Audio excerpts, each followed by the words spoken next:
எப்போல்லாம் ஒரு அரசியல் கட்சி பிளவுபடுதோ அப்பெல்லாம் பார்த்தீங்கன்னா திமுக தான் சார் ஜெயிச்சிருக்கு. இந்த வாட்டி எப்படி சார் இருக்கும்? பிளவு வரும்போது எப்பவுமே அது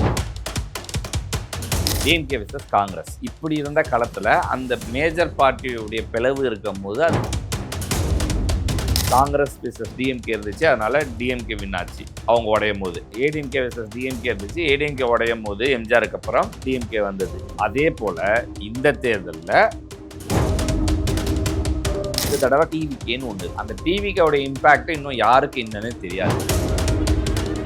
டிவிக்கே இந்த தடவை ஆளுங்கட்சியா வரலப்பா, திமுக தான் ஆளுங்கட்சி. டிவிக்கே எதிர்கட்சியா வராங்க. அடுத்த தேர்தல் ரூலிங் வரப்போகுது. அந்த நேரத்தில் கனிமொழியோ உதயநிதியை லீடர்ஷிப் கொண்டு வராங்க. அப்போ திமுகல ஒரு பிளவு ஏற்படுது. அப்போ யாருக்கு வெற்றி வாய்ப்பு இருக்கும்?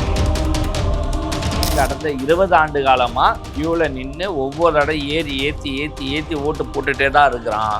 நீங்க அதை ப்ராப்பரா பண்ணல. நீங்க என்ன பண்றீங்க? மக்கள் மேல குறையா போட்டுட்டே இருக்கிறீங்க. ஒரு ஆண்டுக்கு 5 லட்சம் கோடி பட்ஜெட் போடுற ஒரு ஸ்டேட்டுக்கு ஒரு தேர்தலுக்கு ஒரு 100 கோடி ரூபாய் அந்த ஓட்டு போட வைக்க செலவு பண்ணக்கூடாதுன்னா தாராளமா பண்ணலாம்.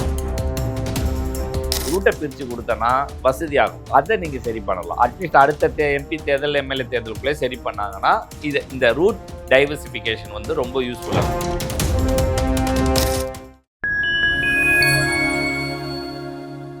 நேயர்களுக்கு வணக்கம். இன்றைய சிகே டாக் நிகழ்ச்சியில் பல்வேறு அரசியல் மற்றும் சமூக நிகழ்வு குறித்து உங்கள் சிகேவோடு பேசவிருக்கிறோம். வாருங்கள் நிகழ்ச்சிக்குள் செல்லலாம். சார் வணக்கம் சார். வணக்கம் தேவா. சார், நம்ம எலெக்ஷன் சம்மந்தமாக பல விஷயங்களை பேசிக்கிட்டு இருக்கோம். இன்னும் பார்த்தீங்கன்னா இன்னும் ஒரு வாரம் தான் இருக்குது ரிசல்ட் வர்றதுக்கு. என்னோட டவுட் என்னன்னா, எப்போல்லாம் ஒரு அரசியல் கட்சி பிளவுபடுதோ, இப்போ பார்த்தீங்கன்னா 71 காங்கிரஸ் 2 பிளவுபட்டுச்சு, 89 அதிமுக 2 பிளவுபட்டுச்சு. இப்போ வந்து பார்த்தீங்கன்னா ராமதாஸ் கட்சி 2 பிளவுபட்டுருக்கு.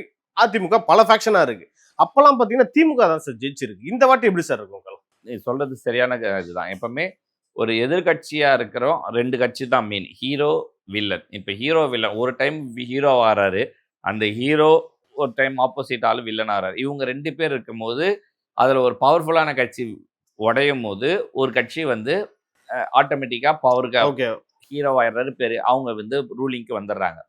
காங்கிரஸ் விசஸ் டிஎம்கே இருந்துச்சு. அதனால டிஎம்கே வின் ஆச்சு அவங்க உடையும் போது. ஏடிஎம்கே விசஸ் டிஎம்கே இருந்துச்சு. ஏடிஎம்கே உடையும் போது எம்ஜிஆருக்கு அப்புறம் அப்போது டிஎம்கே வந்தது.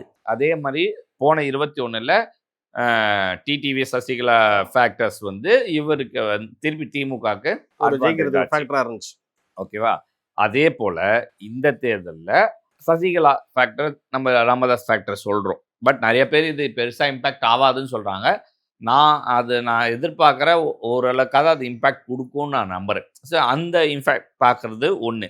ஆனால் இந்த தடவை களம் அது மீறி ஒன்று இருக்குன்னா டிவிகேன்னு ஒன்று இருக்குது.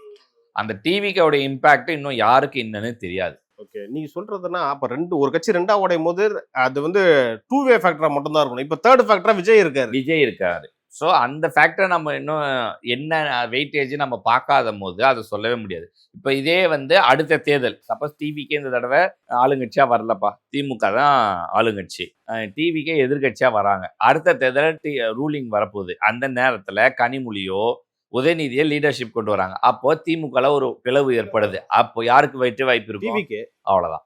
ஸோ இதுதான் ஃபார்முலா. இது பெருசா நம்ம சுத்தி வளைச்சு யோசிக்கிறதுக்கெல்லாம் ஒன்று பெரிய கம்ப சுஸ்துறான்ல இல்லை. குழந்தைய கேட்டால் கூட சொல்லிடலாம். அவ்வளோதான் விஷயம். ஸோ ஒரு சாக்லேட்டு 2 பிரிச்சா ஒரு முழு சாக்லேட்டை தான் குழந்தை எடுக்கும், அரை சாக்லேட்டை எடுக்காது. ஓகேவா? அதுதான் கான்செப்ட். என்னன்னா தெளிவா புரிஞ்சுக்கலாம் சார். உன் கட்சியில 1008 பிரச்சனை ஃபர்ஸ்ட் அதை சரி பண்ணிட்டு வா. இவன் கட்சியில எதுவும் இல்லை, நான் இவனுக்கு ஓட்டு போட்டுக்கிறேன் இந்த வாட்டி. உன் பிரச்சனை நீ பாத்துட்டு அவனுக்குன்னு ஒரு ஸ்டாண்டர்ட் ஓட்டு கன்சாலிடேட் ஆயிருக்குல்ல, அந்த ஓட்டு மாறாதுல்ல. கண்டிப்பா அதுதான் நம்ம இந்த இதை பார்க்கணும். ஓகே சரி சார். ஒரு எவ்வளவு பெரிய, நான் ஏதோ ரொம்ப பெரியதுன்னு நினைச்சிட்டேன். ஒரே போட்டு முடிச்சிட்டீங்க என் டவுட்டை. புரிதல்ல சொல்றோம்.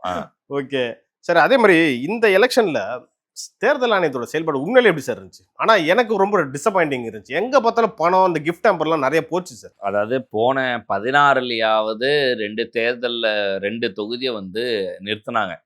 16ல அரவக்குறிச்சி, இன்னொரு தஞ்சாவூர். ஓகே, வைத்தியலிங்கம் தொகுதி. இந்த 2 இதுலயுமே பண்ணாங்க. நான் வந்து 21 அதுக்கான வாய்ப்பு இல்லை, கொரோனா இதெல்லாம் இருந்தது. அதனால ஓகே, அது அக்செப்டன்ஸ். ஆனால் இந்த தேர்தலில் அட்லீஸ்ட் அந்த மாதிரி ஒரு 4 தொகுதியை பண்ணுவாங்கன்னு நான் நினச்சேன். ஒரு தொகுதியை கூட அவங்க பண்ணலை. 1. 2வது இந்த டிரான்ஸ்போர்ட்டேஷன். நீங்கள் பேலட் மிஷினை ஒரு பாதுகாப்பான இடத்துக்கு கொண்டு போய் சேர்த்து அதை பாதுகாத்து அதை பண்ற அளவுக்கு நமக்கு ஒரு ஃபெசிலிட்டிஸ் இருக்கும் போது மக்கள் ஊருக்கு போய் சேர வேண்டிய ஃபெசிலிட்டி நீங்கள் வருஷம் கேம்பெயின் 100% போலிங் 100% போலிங்னு நம்ம மார்க்கெட்டிங் பண்ணுறோம். இன்னைக்கு அந்த ஒரு லைவ் வரும்போது அந்த 100% போலிங்கான டிரான்ஸ்போர்ட்டேஷன்ஸை நீங்கள் சரி வரல பண்ணீங்களா?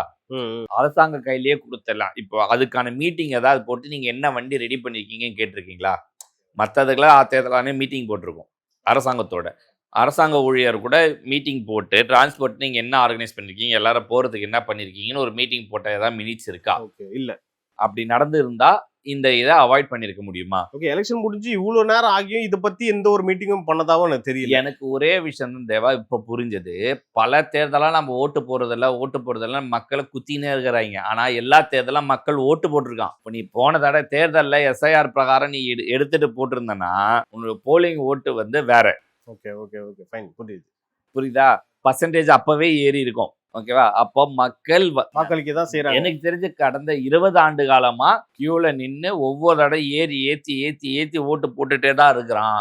நீங்க அதை ப்ராப்பரா பண்ணல. நீங்க என்ன பண்றீங்க? மக்கள் மேல குறையா போட்டுட்டே இருக்கிறீங்க. மக்கள் ஓட்டு போடல, மக்கள் போடவாங்கன்னு தேர்தல் ஆணையத்துல இருந்து கட்சிகள்ல இருந்து எல்லாருமே பேசுறோம். ஆனா மக்கள் ஓட்டு போட்டுக்கிட்டு தான் இருக்காங்க. அது இந்த பர்சன்டேஜ்ல தெரியுது. ஓகேவா? நீ இப்போ எக்ஸாம்பிள் 5.70 4.80 இதுல சாலிடா சொல்றேன். கவர்மெண்ட் ஹாஸ்பிட்டலைஸ்ட் இருந்தவங்க, இந்த மாதிரி இருக்கவங்க, பர்சனலா டிராவல்ல வெளிநாட்டுல இருக்கவங்க, இதெல்லாம் குறைஞ்சது ஒரு 30-40 லட்சம் ஓட்டு போயிடும். அப்ப மீதி இருக்க 30-40 லட்சம் ஓட்டு தான் உனக்கு போலிங்கா ஆகலன்னு கணக்கு வச்சுக்கோ. இந்த ஆகாததும் ஏதோ ஒரு ரீசன் இருக்கலாம். அது இந்த தடவை டிரான்ஸ்போர்ட்டேஷன் தான், அதுவும் ஒரு 20 லட்சம் ரீசன். அதுவும் ஒரு 15-20 லட்சம் ஓட்டு சேர்ந்து இருக்கலாம். கண்டிப்பா. ஓகே, அது சேர்ந்து இருந்துச்சுன்னா நீ ஃப்ரீ டிரான்ஸ்போர்ட் நல்லா புரிஞ்சுக்கோ. இங்க 15,000 ரூபாய் சம்பளம் வாங்குறவன் 1,500-2,000 ரூபாய் கொடுத்து டிரான்ஸ்போர்ட் ஊர்ல போய் போடுவானா? இல்ல, முடியாது. ஓகேவா? ஒண்ணு பாண்டிச்சேரி மாதிரியான தேர்தல்னா போவான். ஏன்னா ஓட்டு 3000 ஒரு கட்சிக்காரன் 3 கட்சிக்காரன் 10,000 ரூபாய் கொடுத்துட்டான். அதுக்கு அவன் 1,500-2,000 ரூபாய் செலவு பண்ணி போடுவான். இங்க என்ன நடக்குதுன்னு தெரியல காலம். ஸோ எல்லாரும் எப்படி போவான்? ஸோ இதை தேர்தல் ஆணையம் சரி பண்ணணும். இது அடுத்த தேர்தலில் இதை நான் அவங்க வந்து ஒவ்வொரு தேர்தலையும் ஒவ்வொரு விஷயத்தை இம்ப்ளிமெண்ட், இந்த விபேட் மிஷின் வந்தது, அந்த பீப் சவுண்ட்ஸ், இந்த விஷயங்கள் எல்லாமே முதல்ல நீ பேலட் மிஷின் வரும்போது இருந்ததுக்கும் இப்போக்கும் நிறைய அப்கிரேட்ஸ் பண்ணியிருக்காங்க. ஸோ அந்த மாதிரி இந்த மாதிரி விஷயத்தையுமே நீங்க இனிமேல் கான்சன்ட்ரேட் பண்ணணும். தேர்தல் ஆணையம் வந்தா இதையுமே நீங்க கன்சிடர் பண்ணி டிரான்ஸ்போர்ட்டேஷன்ஸ் ஃப்ரீ கொடுக்க பார்க்கணும். நான் சொல்றேன் ஏன்னா அன்னைக்கு லீவு, கவர்மெண்ட் ஹாலிடே கொடுக்குறோம். ஸோ பல கம்பெனிஸ் இண்டஸ்ட்ரியலுக்கு பஸ் ஓடுது டிரான்ஸ்போர்ட்ல. இந்த பஸ் எல்லாம் இவங்க டேக் ஓவர் பண்ணி அதை ரூட்டா எடுத்துட்டு போய் எல்லா ஊர்களில் இறக்கி திருப்பி கூட்டு வந்து சேர்க்க வேண்டிய கவர்மெண்ட் டேக் ஓவர் பண்ணணும். அதுக்கு ஒரே ஒரு அத்தாச்சி, நீ ஓட்டர் ஐடி அந்த ஊர் இதுன்னு நீ ப்ரூவ் பண்ணி நீ ரிஜிஸ்டர் பதிவு பண்ணிட்டனா அவனுக்கு ஒரு பஸ் நம்பர் கொடுத்து இந்த பஸ்ல நீ ஏறி நீ இந்த நேரத்துக்கு இங்க வந்து ஏறிக்கலாம், இங்க போய் சேரலாம், மறுநாள் திருப்பி அந்த அதே கார்டை காமிச்சா இந்த ரிசிப்ட் வர மாதிரி ஒரு ஆன்லைன் சிஸ்டத்தை பண்ணீங்கன்னா தாராளமா நடக்கும். அந்த ஒரு நாள்ல என்ன நடந்துரும்? ஒரு டிரான்ஸ்போர்ட்டுக்கு எவ்வளவு செலவாகும்? இந்த விஷயத்த நீங்க எலெக்ஷனுக்கு 2 நாள் முன்னாடி பேசுனீங்க. நான் அதிகபட்சம் சொல்றேன், 30-40 லட்சம் பேர் போவான் டிரான்ஸ்போர்ட்ல. இந்த 30-40 லட்சம் பேருக்கு ஆவரேஜா 150 ரூபாய் 200 ரூபாய் நீ ஸ்பெண்ட் பண்ணுவேன் தேர்தல். ஆவரேஜ் நான் சொல்றேன். அந்த 200 ரூபாய்னா மிஞ்சு போனா அது ஒரு 80 கோடி ரூபாய் 100 கோடி ரூபாய். அதாவது ஒரு ஆண்டுக்கு 5 லட்சம் கோடி பட்ஜெட் போடுற ஒரு நாட்டுக்கு, ஒரு ஸ்டேட்டுக்கு, ஒரு தேர்தலுக்கு ஒரு 100 கோடி ரூபாய் அந்த ஓட்டு போட வைக்க செலவு பண்ணக்கூடாதுன்னா தாராளமா பண்ணலாம். இதுக்கு முக்கியமா செலவு பண்ணணும். அதை நம்ம இந்த காணொலி மூலியமா நம்ம வலியுறுத்தி நம்ம கருத்தை நம்ம பதிப்போம். ஓகே சார், கண்டிப்பா இது அடுத்தடுத்த தேர்தல் இது பிரதிபலிக்கணும்ன்றது என்னுடைய விருப்பமாவும் இருக்கு, அது உங்க விருப்பமாவும். நாலேஜுக்கு போற வரைக்கும் எல்லாரும் இதை லைக் பண்ணுங்க, ஷேர் பண்ணுங்க. முதல் தடவை நம்ம சேனல்ல சப்ஸ்கிரைப் பண்ணி லைக் பண்ணி ஷேர் பண்ணுங்கன்னு சொல்றோம்னா இந்த மாதிரியான கருத்து, தேர்தல் கருத்து, அது நம்மளுடைய கருத்து, மக்களுடைய கருத்தை பார்த்து சொல்றோம். ஆனா இது மக்களுக்கானது, ஒரு அவேர் கிரியேட் பண்றது. இந்த மாதிரி விஷயத்த தேர்தல் ஆணையம் ரீச் ஆகிற வரைக்கும் எல்லாரும் கண்டிப்பா ஷேர் பண்ணி நாலேஜ் கொண்டு போங்க. ஏதாவது நடக்குதா நம்ம. ஓகே சார், நம்ம பஸ் பிரச்சனையை மட்டும் இவ்வளவு பேசிட்டு இருக்கோம். ஆனா பஸ் ஃப்ரீ ஃப்ளோவா போச்சுன்னா அது சுத்தமா கிடையாது. நான் பல பேர்கிட்ட விசாரிக்கிறேன், கிளாம்பாக்கத்துல இருந்து செங்கல்பட்டு தாண்டதுக்கே 5 மணி நேரம் 6 மணி நேரம் ஆகுதுன்றாங்க. இங்க ஏன் அந்த போலீஸ் தவறிட்டாங்கன்னு நினைக்கிறேன். ரீரூட் பண்ண தவறி இருக்காங்கன்னு வச்சுக்கோங்க. அது அடுத்த பாயிண்ட். சரி, நீ அதை வந்து ஸ்பிளிட் பண்ணி நீ பஸ்ஸுங்களுக்கு இப்போ அந்த ஆன்லைன்ல நம்ம சொல்றோம் இல்லையா, உங்களுக்கு இந்த டைமுக்கு இங்க வாங்க ஆயிடுச்சுன்னா நீங்க பஸ் ஏறுங்க, நீங்க நேரம் போயிடலாம் அப்படின்னு அந்த டைம் ஷெட்யூலை நீ பிரித்து ஒரு ரூட்டை போட்டு கொடுத்துட்டேன்னா அந்த பஸ்ஸுக்கு எந்த ரூட்டு போகணும். இப்போ எக்ஸாம்பிள் திருவண்ணாமலைன்னா வெறும் ஜிஎஸ்டி ரோட்டில் தான் போகணும்னு அவசியம் இல்லை. இப்படி வேலூர் பக்கம் ஆற்காடு போய் கூட திருவண்ணாமலை போகலாம். ஸோ ரூட்டை பிரிக்க முடியும்.